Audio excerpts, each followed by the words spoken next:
and there's cost trade-offs in what you're proposing. Mitigating climate probably means not doing other things. We live in a world of finite budgets, a finite global economy. So how do you respond to the charge that too aggressive action on climate change could lead to less support for all those really basic, essential human needs in the developing world today?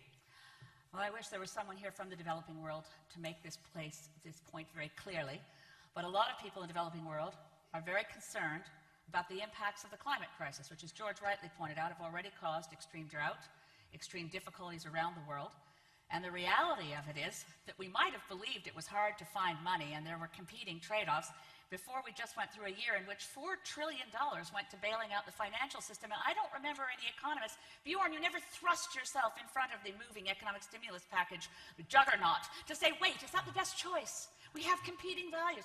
Bjorn functions as a propagandist to stop action on the climate crisis. And I'm not finished. I'm not finished. Elizabeth, if you're going to make that claim, you've got to be honest and say, this is not about saying, should we do all the good things for the third world and not anything I'm very for ourselves? honest, Bjorn, but you are someone who has broken with faith, with integrity in scientific writing. 95, 98% of our money on ourselves. Obviously, money would be much better spent in the third world for hospitals and everything else. I'm simply asking the money that we do spend on the third world. I'm just pointing out the hypocrisy that you only seem to throw yourself in front of stopping action on the climate crisis when other money is being spent in rather large volumes. Where are you and your Copenhagen consensus? Let me just make clear, last night I happened to be talking with a minister for poverty alleviation from the government of Lesotho.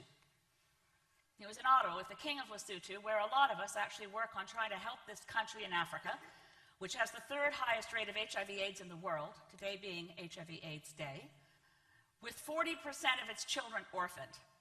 And I put to the Minister for Poverty Alleviation in Lesotho that I would tonight, be debating someone from Denmark who wanted to make the claim that it would be wrong to spend too much averting climate crisis because we should put our money into poverty alleviation and fighting HIV/AIDS instead.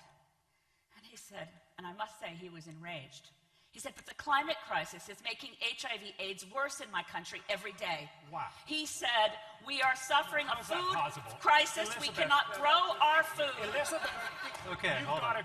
How is that possible? Let's talk I'm one saying at a time. what the Minister for Poverty Alleviation in Lesotho told me last night. We're going to restore a little bit of order, a little bit of civility to this conversation on both sides. I know. Well, let's just pause for a moment.